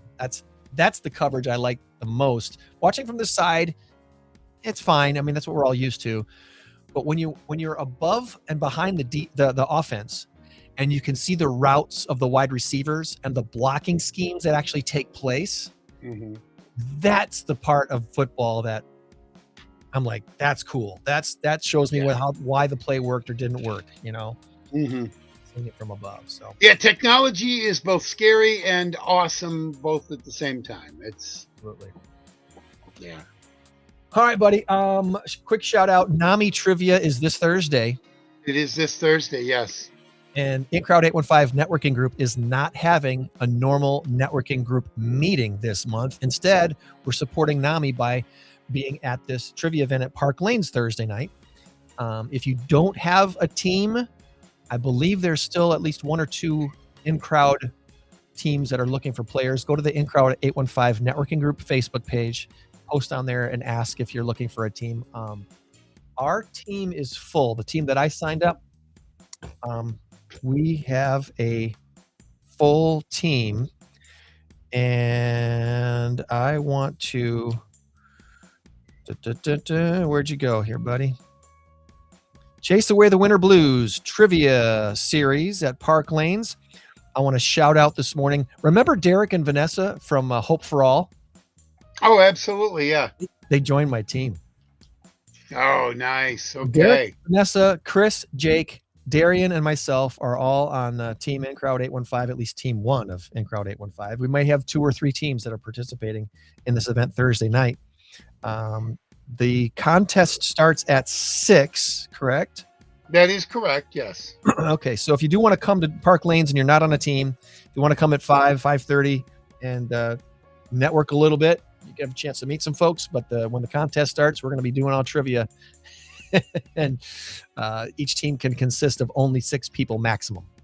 Okay. So here's the deal with Danielle. I texted her the other day, and she said right now she believes she has 9 teams, hoping for 11. I will be prepared for 14, which means 12 for sure, because I love the round number thing. 12 is a good number, 10 is a good number, 11 drives me nuts, 9 drives me nuts. So I'm hoping for 11 or 12. I mean 10 or 12. I don't know why that is. It doesn't make any sense. Part of your That's the way my brain works. Yeah, so it's going to be fun. It's going to be really fun. And I'll just tell you, without giving anything away, all of the music will be February songs. I hope that. Well, I probably shouldn't say that because, yeah. But there's such a wide range. It goes from the 70s, 80s, 90s, 2000s, all February songs. So you could probably study up on your February songs. Don't do that, please. And don't anybody else out there listening do that. Please don't do that. But round number 3 is going to be interesting. I have every event in February covered with a question. All of the significant events. Now, there are a lot of significant events, but I have 7 of them covered, and the last question is a NAMI question. I needed to have, because we're doing NAMI in February, and it's the last one of the month, so it's our 8th question. So first round is general trivia. Last round is I can't tell you what the last round is. It's going to be really, really cool. I think you're going to like it. Thursday night. It's going to be fairly easy as well. Yeah, Thursday, Park Lane starts at 6. There'll be food. By the way, the food there, limited menu, very good food. You'll go over to the bowling alley side and you'll order your food, or you can order it at the bar. They'll take it over there and then they'll call it out. Somebody will come over and say, "Okay, I got a cheeseburger with fries with a side order of coleslaw," and then I'll either get on the mic and say, "Table 9." How did you know my order? That's my order right there. Yeah. Okay. Table 9, looking for table 9, they'll raise their hand and boom. It's a good little operation that they've got there. The place is perfect because it's big enough to house 10 to 12 teams and still intimate enough to where I don't have to scream and I don't have to, it's really awesome. Good setup. It's a good setup. It is a really good setup. It is. So we should be good. We should have a lot of fun. I will have centerpieces on the table, some candy and everything else. So we are going to have some fun. Park Lanes, Loves Park, this Thursday night, February 26th. Yep. Thursday the 26th. We're less than a month away from our masked karaoke trivia contest. Again, a big time thank you to Jess Rielly for sponsoring our $1,000 trivia prize this time. We also have a $1,000 karaoke winner prize, thanks to Advice Marketing. And of course, our grand prize for Medicare 411 has grown. Last time it was $5,000. This time we are at $7,000 for the grand prize winning teams chosen not for profit. Will it be yours? Find out March 19th at Tabala. Next week on the show, we're going to talk with Gemini Solar. They're going to be the host of our March In Crowd 815 networking group meeting. Gemini Solar, along with the XL Center, which is part of Goodwill Industries. So I believe we'll have Anne-Marie and Moon on the show next week to talk about that. And then our grand prize sponsor, Tracy Foltz from Medicare 411, also scheduled to join us on next week's show.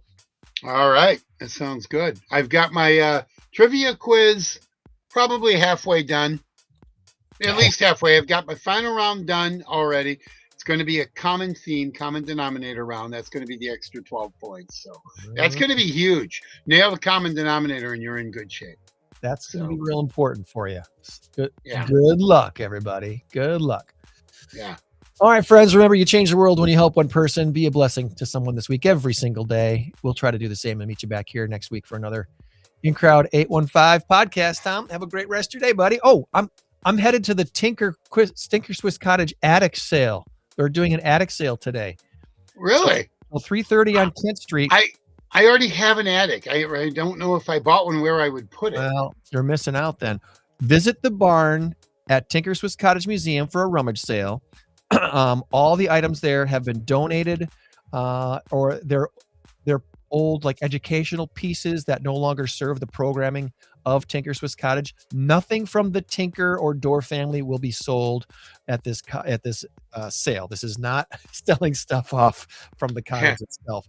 These are donated items. I wanted that old coffee grinder on the shelf in the great room. No. These are donated items to help fundraise for Tinker Swiss Cottage Cool. Museum Gardens. What time is that? That's going on 10 till 3:30. So it's starting off here in just a little bit as we sign off on this show. All right. Sounds good. When you going? I'm supposed to be there by noon to help. I'm on the board. Oh, you're on the board. Okay. I'm carless right now. Uh-oh. By the way, did I tell you I took my Jeep in last week? You did. Yeah. You did. Bye-bye, Jeep. I almost cried. It's been real. It's been fun. Sometimes it's been real fun. Yeah. By the way, Snoopy says hi, and he's mad that you haven't featured him the last couple of weeks. I keep having to remind you. So all right. We'll have to get back What's that, on. boy? Yeah, I know he can be a jerk. It's okay. It's okay. I love you, buddy. Have a good one. See you later. I will see you Wednesday. 815